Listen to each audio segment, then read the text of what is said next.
जय हिंद दोस्तों, मैं डॉक्टर पूनम त्रिपाठी भारतीय एडू चैनल में आप सबका स्वागत करती हूँ।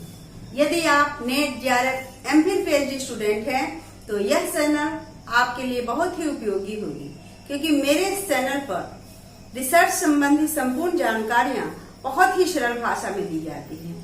आज का जो हमारा टॉपिक है वह रिसर्च के स्टेप 5 से है, तो चलें अपने टॉपिक की ओर।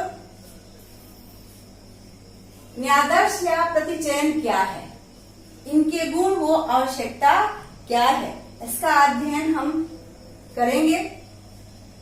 न्यायादर्श क्या है?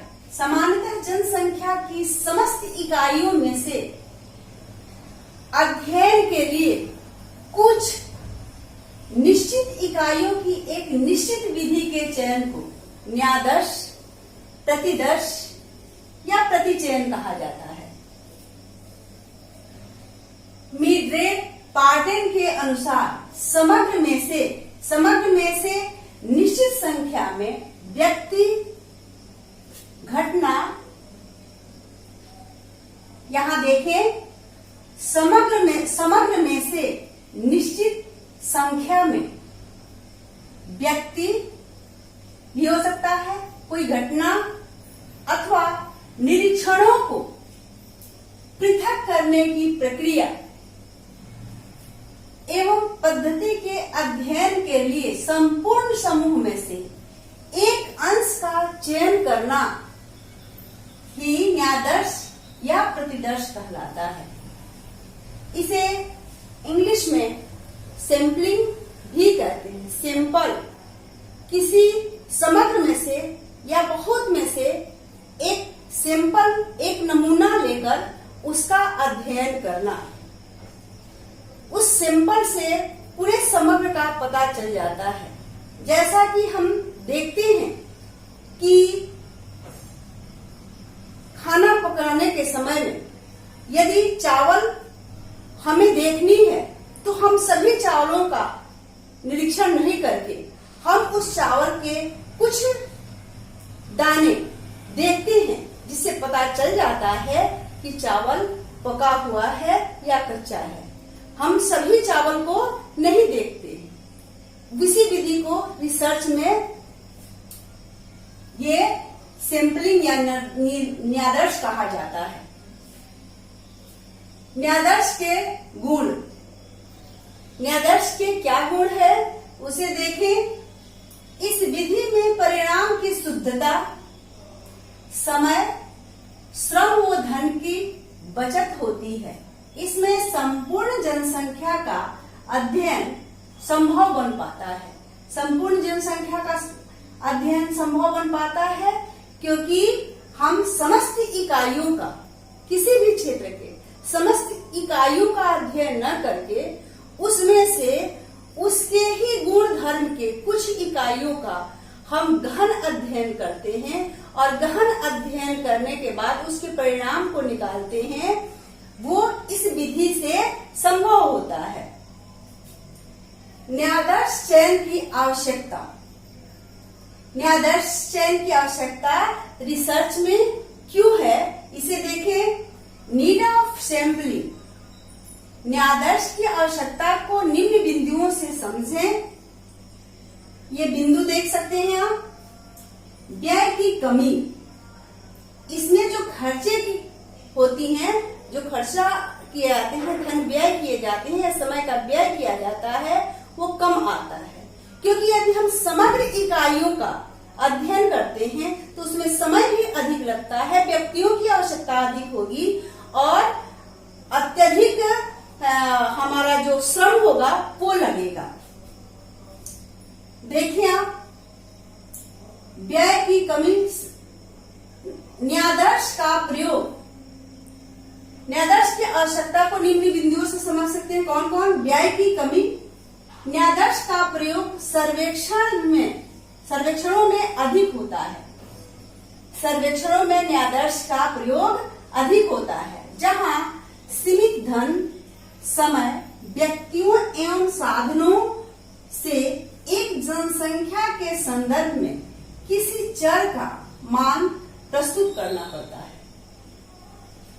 दक्षता में वृद्धि, परिणाम वो उसको प्राप्त करने हेतु किया गया व्यय का अनुपात दक्षता कहलाता है।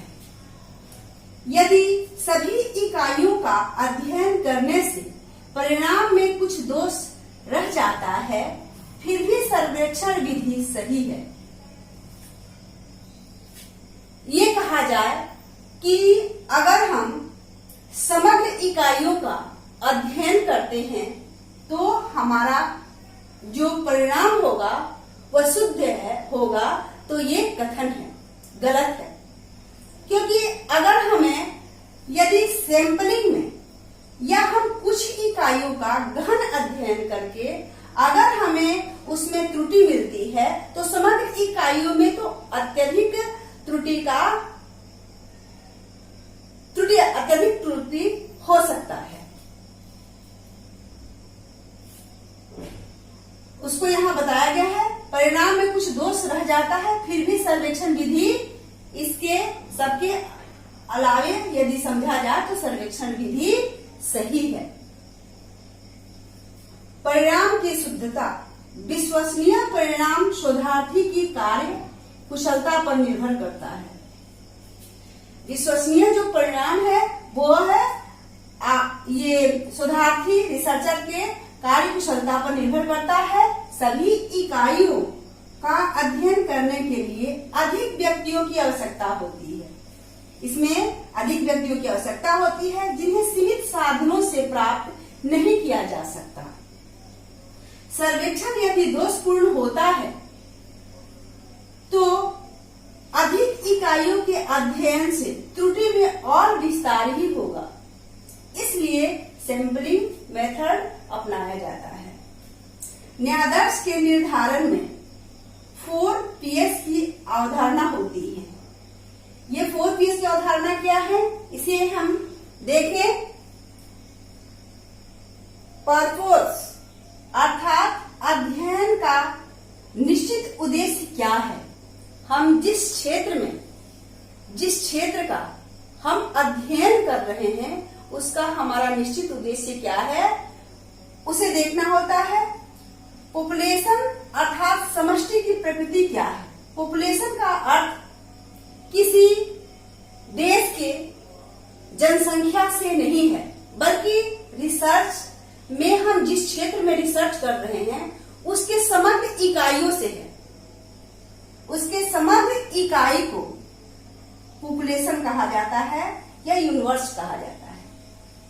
समष्टि की प्रकृति क्या है उसे देखना होता है। प्रोसीजर्स अर्थात समय, संसाधन, बजट आदि जब हम कर रहे हैं तो उसमें हमें इसका ध्यान होता है कि हमारा कितना समय लगता है, कितना हम समय दे रहे हैं और उसका परिणाम क्या आ रहा है, कितना हम संसाधन लगा रहे हैं इसमें, उसके बजट के अनुसार इसमें कितना संसाधन लगेगा, कितना समय लगेगा, कितना हमारा बजट है। ये सारी चीजों का ध्यान देना ही ये इसमें इसका अध्ययन किया जाता है। पब्लिशिंग अर्थात इसके प्रकाशन से इसके महत्व का पता चलता है। जब हम इसका रिसर्च करते हैं, इसका पब्लिशिंग होता है, इसका परिणाम निकलता है और परिणाम के बाद इसके महत्व का पता चलता है, उसके विषय में यहाँ पर हमें अध्ययन करना होता है। इसके बाद हम इस स्टेप में ही ये सैंपलिंग की विधियों को पढ़ेंगे।